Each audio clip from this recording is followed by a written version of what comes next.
Hi, I'm Dave Wurzel, and you're watching Bookshelf on PHTV4. And with me today is my co-host, Lauren Mindell, who is the staff member at Palos Heights Public Library. Lauren, thank you for being here this morning. And on this show, Lauren and I are going to take a look at a variety of books from a variety of categories, and we're going to recommend some titles to you. And some of these titles have been out. Some are going to be coming out very soon. And we're even going to give you a peek at a few titles coming out in August that may be on our bookshelf then, but aren't there yet. And we're going to start, Lauren, you're going to take the first book. I love this category. It tells something really interesting here. And this is the Indigenous American Intergenerational Literary Fiction category. What can you tell us about this book? All right. Well, thank you for having me on your show, David. And also, thank you, Workman Publishing, for the advance copy of Calling for a Blanket Dance by Oscar Hokia. This is Oscar Hokia's first novel. He's won some awards for his short stories before, but this is his debut for a full-length novel, and I really enjoyed reading it. This tells the story of one single protagonist through the lens of a long line of his relatives. It spans the course of four generations, and it looks at Indigenous identity and how family showing up for one another can be used as a way to overcome a lot of obstacles. This book deals with some really troubling themes of intergenerational trauma, violence, and addiction, but all of that is used to deliver an uplifting message of how community solidarity and especially Indigenous American identity can be a tool to overcome some of those challenges. It sounds fascinating for sure. Interesting topic. I love that, multiple perspectives, multi-generational, Okay. All right, good. Thanks, Lauren. Let's take a look at another title here. This is going to be my category because this author's first book was so good. I know it's kind of a strange category. This book, The Rise and Reign of the Mammals by Stephen Brisati, is the second book, actually kind of like a sequel to his first book, which I think came out in 2015 or 16, The Rise and Fall of Dinosaurs, which was excellent. And he takes regular science and he makes it accessible to everybody. Now, these books aren't really for children, but maybe junior high, definitely high school and up will be able to read this. And he takes science and he combines it with some storytelling, narrative writing style, and he makes it good. This book, as I said, is a sequel. And in this one, he's going to take a look at humans and mammals and, how we inherited the world after the dinosaurs were wiped out about 66 million years ago. And so you're going to get, he's going to talk about all of it. He's going to take us from the fiery cataclysms through the ice ages and ultimately how you get to us. You're going to read about mammals like saber-toothed tigers and woolly mammoths, armadillos the size of cars, cave bears 3 times the size of a grizzly, and even the little clever scurriers that outlived Tyrannosaurus rex. And eventually we get to types of humans, including Neanderthals. And, today humans, we share the planet now with lions, whales, dogs, endless other mammals. But historically, we are the survivors of this astonishing family tree that is mammals, and it's been pruned by time and mass extinction. And this book is going to explore how did we get here. One book reviewer described it as a sterling example of scientific storytelling, which I think is a great description of it. It is good. It's readable. I mean, certainly you need to be into this kind of topic, but this is an every person book. And it's so important that scientific works be made available and accessible to audiences, to everyday audiences, and that people who are not in academia be able to read science and understand how that data is collected and exactly why we think we know what we know. That's an excellent point. I mean, that is exactly what this book is. This is taking science, making it accessible, It's not a mystery how these animals evolved into what they evolved in, how the world, why it looks the way it does, you know, how the dinosaurs were destroyed. And he makes it, oh, okay, I get it now, you know, for the regular person. So yeah, you encapsulated it perfect there. Let's take a look at the next category, and you've got historical thriller here. What have you got? Yes, so this is the newest from Chris Bojelain. He's a very successful author. Some of his stuff has already gotten the on-screen treatment. But this story was so much fun to read. It is incredibly fast-paced. It takes place in the 1960s, and it follows a bunch of Hollywood A-listers as they go on photo safari in the Serengeti. It uses the Cold War and sort of proxy battles, sphere of influence as a backdrop to really take the reader on a wild ride. If the idea of reading about someone getting torn apart by lions does not appeal to you, maybe this isn't the book. It's pretty bloody. But if you enjoy that sort of edge of your seat thrill that keeps you guessing, you're going to find that here. Good. And I'm going to tell you, I'm familiar with his writing. It's not gratuitous violence, right? I mean, it's part of the story, right? Yeah, it serves the plot. It's not sort of just superfluous gore, Right. but it's there. there. Okay. All right. How about next category? One more, and then we'll get into books coming out. And that's An Immense World by Ed Young. And this is in my How Animals Sense the World, Moving Beyond the Five Basic Senses. And I know it's a weird category title. I just started reading the book, so I'm still, you know, early in it. It's an excellent book. It's the same kind of thing where it's to use your description earlier, it takes science and it makes it accessible to, you know, everybody. Again, this is not a children's book. It's, you know, for readers, you know, adults, maybe some young adults.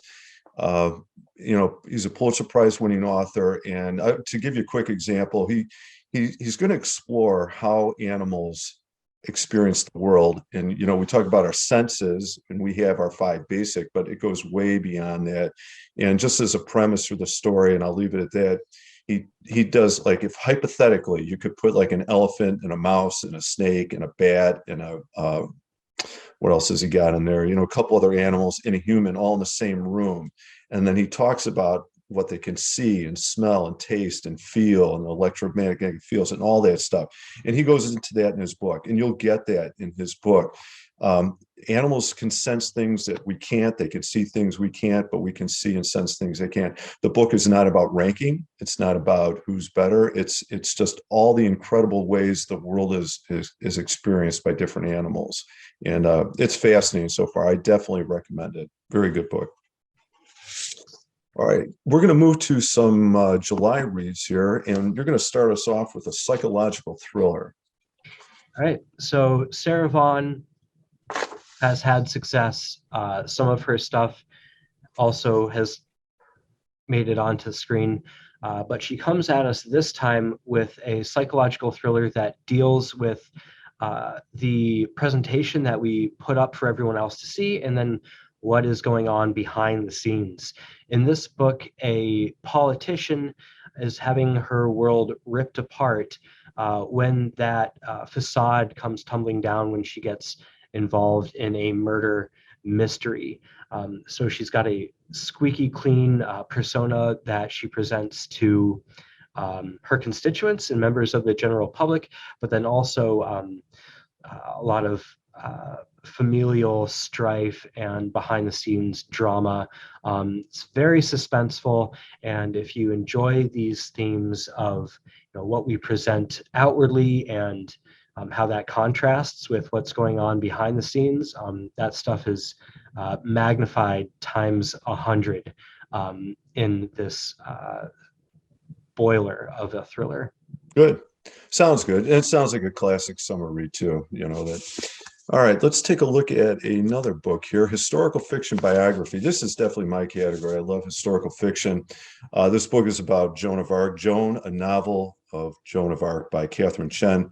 And it's not a mystery. We all know the name, but now we're going to get a historical fiction, version of it, heretic saint.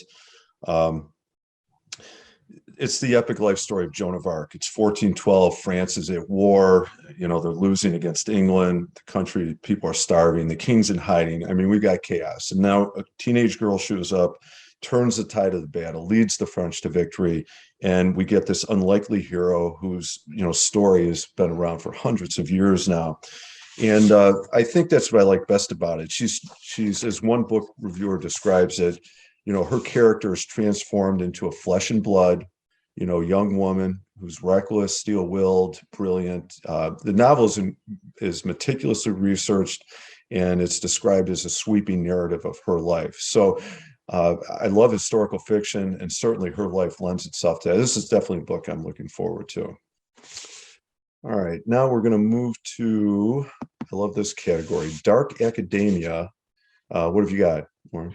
Yeah, so this sort of new subgenre, we see it a lot in young adult fiction, but Ruth Ware is now taking dark academia and writing for adults. A cohort of Oxford students go through it together, become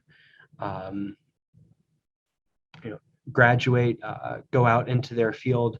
Then they have to get back together to solve the mystery of a member of their cohort being murdered. Ruth Ware is prolific now in her writing around murder mysteries. And if you like her previous work, and if you're a fan of dark academia in YA and you want to see how that translates into writing for strictly adult audiences, this is going to be a lot of fun. It sounds good. I love your description of it. Thanks for clarifying dark academia. I've read one of her other books, and certainly, yeah, she's very popular. This is one of. I'll pick this up. This sounds good. I like your explanation of that category. Thank you. Next category we're going to take a look at is One by One psychological thriller. This is The Retreat by Sarah Pierce, the New York Times bestselling author. This book, we have Detective Ellen Warner, who uncovers the truth behind the suspicious deaths on a stunning island getaway. They couldn't wait to stay here. An idyllic wellness retreat has opened on an island off the English coast, promising rest and relaxation, but the island itself, known locally as Reaper's Rock, has a dark past, once the playground of a serial killer. It's rumored to be cursed, and now those people staying there can't leave, and someone is there for revenge. It has a little bit of that Agatha Christie feel to it, right? Yeah, and this sounds like another fun read. This one will be out in July, so nice psychological thriller to take a look at. All right, we've got another title here. I love this category, Patriotic Feminist Historical Fiction. Go ahead, Lauren. All right. So this newest by Jennifer Cheverini is about women who entered the workforce in World War I to operate as switchboard communications operators during World War I. These switchboard operators really contributed to an Allied victory. Jennifer's previous works also deal with United States feminist movements and feminist history. So this not only tells the tale of World War I and how the Allied side won that conflict, but also how the women's cause in the United States was advanced by women entering this part of the workforce. And I feel like there's been a whole slew of these types of books, not just about women, but men also, whether World War I, World War II, Vietnam, where we get like these other sides of history that are sometimes overlooked or neglected. And this sounds fascinating to me. It sounds very interesting. All right, let's take a look at, how about, we're going to completely flip here. So we're going to go from that to a summer rom-com. We've got The Bodyguard by Catherine Center. another New York Times best-selling author. This book was described as unabashedly romantic and a laugh, the perfect summer read. So our main character, she's got his back, who is at Hannah Brooks, looks more like a kindergarten teacher than somebody who could kill you with a wine bottle opener or a ballpoint pen or a dinner napkin. But the truth is, she is an executive protection agent, AKA Bodyguard. And she just got hired to protect superstar actor Jack Stapleton from his, and this is where it gets really quirky, middle-aged corgi breeder stalker. This book was, described as utterly charming, a must-read for her fans, and probably a book that'll get her some new fans. So it sounds like a fun summer read. All right, let's take a look at next category. Historical fiction, Chinese American immigrant experience. What have you got, Lauren? All right. So Jamie Ford is a New York Times bestselling author. This time is coming with a story about a poet laureate who channels dissociative episodes and mental health struggles into her art and into her writing, but then is confronted with the harsh reality of her 5-year-old daughter experiencing some of those same symptoms. Her 5-year-old daughter starts remembering things from the lives of their ancestors. And so the adult writer starts to believe that the past is coming back to haunt the family. Whether or not this is some sort of remembered intergenerational trauma or some magical realism isn't immediately clear. But we do know that this writer, this successful poet, is trying to break a cycle of pain and abandonment and find peace, not only for her, but for her daughter. And they're trying to build something nurturing and build love while figuring out how to do that with all of the baggage of the past coming back to literally haunt them. Sounds fascinating. I mean, a very unique topic too. Right? Definitely off the beaten path, and of course, in the hands of another very good writer. All right, good. Let's take a look at. I'm going to take us back to living in my personal favorite categories: historical fiction set in World War II Hollywood. This is the Mercury Pictures Presents by Anthony Mara, another New York Times bestselling author. The time period sounds really cool in this book to me. It's described as an epic tale of a brilliant woman who must reinvent herself to survive, moving from Mussolini's Italy to 1940s Los Angeles, a timeless story of love, deceit, sacrifice.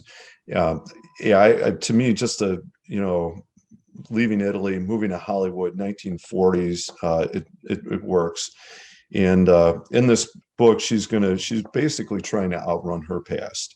The world descends into war. Maria is trying to rise above the conflicting politics, divided loyalties, jockeying ambitions. And then a stranger arrives from her father's past, and this threatens Maria's carefully constructed facade. She must finally confront her father's fate and her own. This book was described as a love letter to bit players and a panorama of an era that casts a long shadow over our own and a tour de force. I'm looking forward to it. It sounds like a good summer read, and I love the historical aspect. Interesting time period. All right. So I think that gets us to August. Yes? Mm-hmm. Those are our July recommendations, and we're going to give you a sneak peek at 2 titles coming out in August. The first one is in our social justice racial fiction category, The Last White Man by Mohsin Hamid. I'm kind of tempted to put slash sci-fi, not science fiction like Outer Space Aliens, but there's an element to it, right? Mm-hmm. So this book is, I'm going to give you the New York Times described it as a searing, exhilarating reimagines Kafka's iconic The Metamorphosis for our racially charged era. So if you're not familiar, that's the, Kafka story where a man wakes up one morning, he's been transformed into an insect, and, from there. So it's obviously kind of odd. This one, something takes a different spin, racially charged era. So our main character one morning wakes up to find himself transformed. Overnight, Anders' skin has turned dark, and the reflection in the mirror seems a stranger to him. At first, he shares his secret only with Ona, an old friend turned lover. Soon, reports of similar events begin to surface. Across the land, people are awakening in new incarnations, uncertain how their neighbors, friends, and family will greet them. Some see the transformations as the long-dreaded overturning of the established order that must be resisted to a bitter end. The Last White Man powerfully uplifts our capacity for empathy and the transcendence over bigotry, fear, and anger it can achieve. This sounds fascinating to me. I love the flip, and the perspective. I like that it offers hope too. Obviously, this is a very charged kind of issue in a charged period. And then the last book here, you've got spooky psychological murder mystery. I love all that. So I'm going to, just because of the label you chose for it, I'll choose this book. Lauren, what are you recommending here? Yeah, this is it's coming out in August, and this might make it into my line of reading running up to Halloween. Um, Again, a New York Times best-selling author, Alice Finley, this time telling us a story about a family reunion. This family has not talked to each other for a long time, but they're getting together for Nana's 80th birthday party in a piece of land that is going to be cut off in total isolation for 8 hours as tides come in.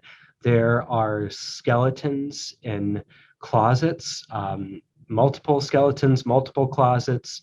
There's going to be twists and turns, a nod again to Agatha Christie in this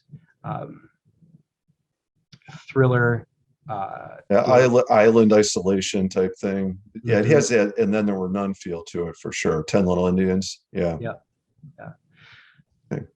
So this will be fun for the fall. Yeah, it sounds like a fun read. I agree with that. This is another one I'm gonna have to take a look at. I like your timing of it too. It seems like a fall read at perfect, time of year, Halloween, and the season changing. All right, Lauren, that is great. Thank you for taking time to join us today and recommending those titles. Thanks for having me, David. Good. And thank you for watching. I'm Dave Worzel. You've been watching Bookshelf with some titles recommended by myself and Lauren Mendel from the Public Services Department at Pale Sites Library. Thank you for watching, and good reading.